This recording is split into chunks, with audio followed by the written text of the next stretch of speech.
আসসালামু আলাইকুম ভাবি, কেমন আছেন? ওয়ালাইকুম আসসালাম। আলহামদুলিল্লাহ ভালো। তুমি কেমন আছো? রাদিয়া, তুমি কেমন আছো? আলহামদুলিল্লাহ মামি, ভালো। আদিবা কোথায়? আদিবা আদিবা তো প্রাইভেটে গেছে, এক্ষুনি এসে পড়বে। আসো আসো, ভিতরে আসো।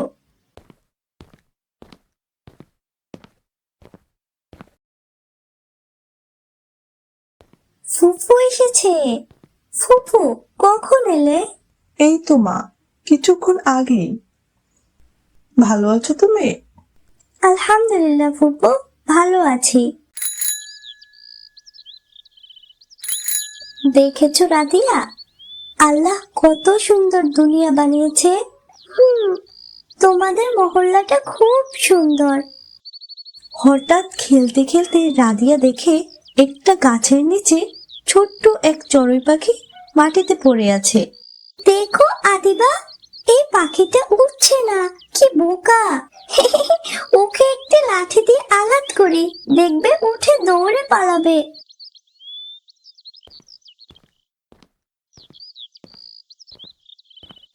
আ কি করছো? রাদিয়া, রাদিয়া কি করছো? থামো। তারপর আদিবা পাখিটাকে তুলে নেয়।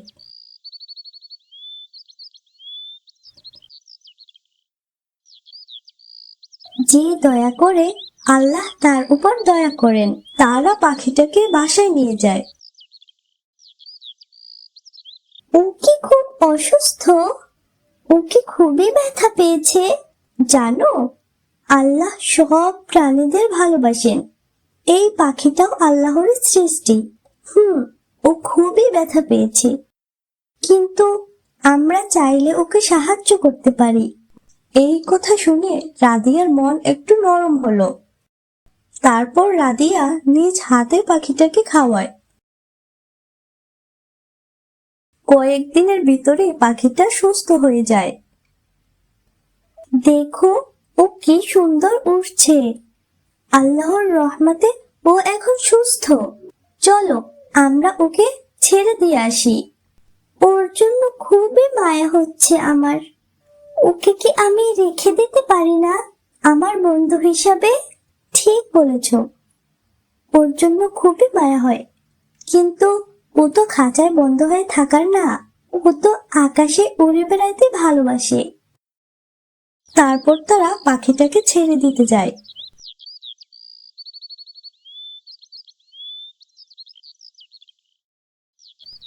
যাও পাখিটা, আল্লাহ তোমাকে উড়তে শিখিয়েছে। পাখিটা উড়ে যায়। আদিবা, আমি আর কখনো কাউকে কষ্ট দিব না। আচ্ছা, এটাই আসল ভালো মানুষ হওয়া বোন। সৃষ্টিকে ভালোবাসলে আল্লাহ খুশি হন।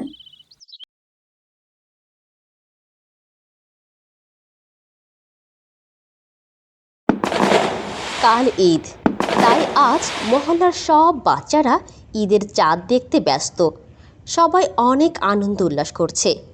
দূর থেকে রাইকা ও রাফি দুই ভাই বোন দাঁড়িয়ে বাচ্চাদের আনন্দ উল্লাস দেখছে। আপু, কালকা তো ঈদ, ওই তো চাঁদ দেখা গেছে। হ্যাঁ ভাই, কালকে ঈদ।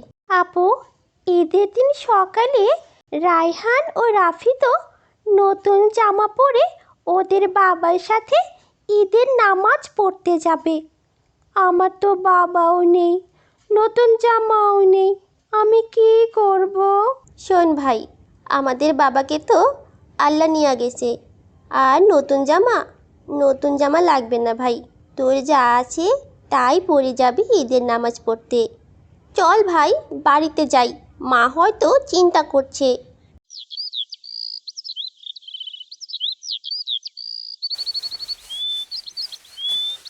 ঈদের দিন সকালবেলা অবুঝ বালক রাফি দৌড়ে আসছে মায়ের কাছে। মা, ও মা, পাশের বাড়ি থেকে মাংস পোলাওয়ের ঘ্রাণ আসছে, তাই আমারও খুব ইচ্ছে করছে পেট ভরে মাংস পোলাও খেতে। তুমি আজকেই আমাকে লেগা মাংস পোলাও রান্না করো মা। কি করলি নবাবের বেটা, সাত সকালে মাংস পোলাও খাওয়ার বায়না, আমার সামনে থেকে সর যা। 1 টাকাও কামাই নাই, খালি ভালো মন্দ খাওয়ার চিন্তা। এমন করো কেন মা, আজকে তো ঈদ। গরিবের আবার কিসের ঈদ? আমাগো কোনো ঈদ নাই, সামনে থেকে যাইতে কইছি না, নয়তো দিমু এক থাপ্পড়। মায়ের কাছে বকা শুনে রাফি মন খারাপ করে তার বোন রাইকার কাছে যায়। চল ভাই, ঘরে চল, তোর মাথায় হাত বুলিয়ে ঘুম পাড়িয়ে দেই। তারা 2 ভাই বোন ঘরে চলে যায়। মা রাফিকে বকা দিয়ে নীরবে কাঁদতে থাকে। এছাড়া রাফির মায়েরই বা কী বা করার আছে।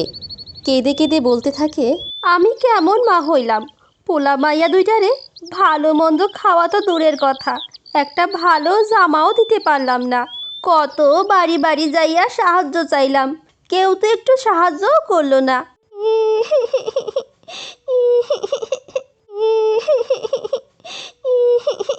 রাফি ভাই আর কাঁদিস না, মা তোকে একটু বেশি বকেছে। থাক, দুঃখ পাস না ভাই আমার।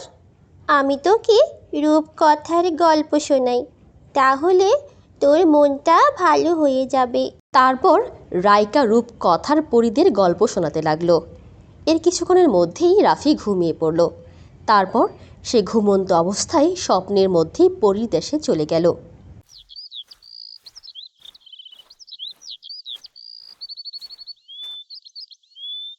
রাফি, তোমার কি মন খারাপ?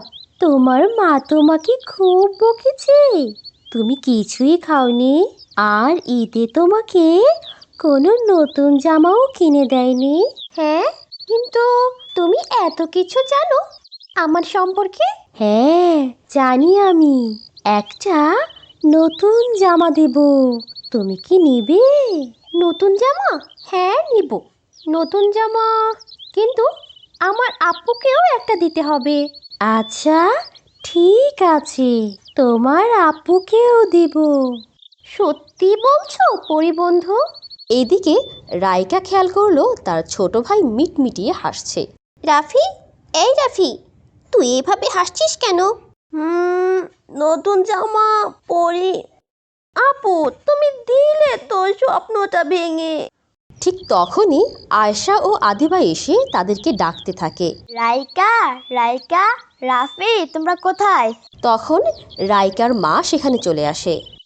আন্টি, রাইকা ও রাফি কোথায়? ওরা তো ঘরেই আছে, হয়তো ঘুমিয়ে আছে। আন্টি এই ব্যাগে গোস্ত পোলাও রান্না করে পাঠিয়েছে, আর এই ব্যাগে রাইকা ও রাফির জন্য ঈদের জামা, আর আপনার জন্য একটি শাড়ি পাঠিয়েছে। বাবা কালকেই দিয়ে যেতে চেয়েছে, কিন্তু বাবার সময় হয়নি, তাই আজ আমাকে দিয়েই পাঠিয়েছে। রাফি, রাফি, দেখে যা বাবা, কারা যেন আসছে তোর ঈদের উপহার নিয়ে। তারপর রাইকা ও রাফি ছুটে গেল রান্নাঘরের কাছে। রাফি তো এত খাবার ও নতুন জামা দেখে অবাক। মা, ও মা, এত খাবার আর এত সুন্দর জামা আমার জন্য? হ্যাঁ ছোট্ট রাফি, আমাদের পক্ষ থেকে তোমার জন্য এই ছোট্ট উপহার। এই জামা পরে বিকেলে এসো, অনেক আনন্দ করব। যা যা কাল্লা খাইরান। আচ্ছা বলো তো, তোমাদের কাছে এই উপহারগুলো ওই পরিটাই দিয়ে গেছে?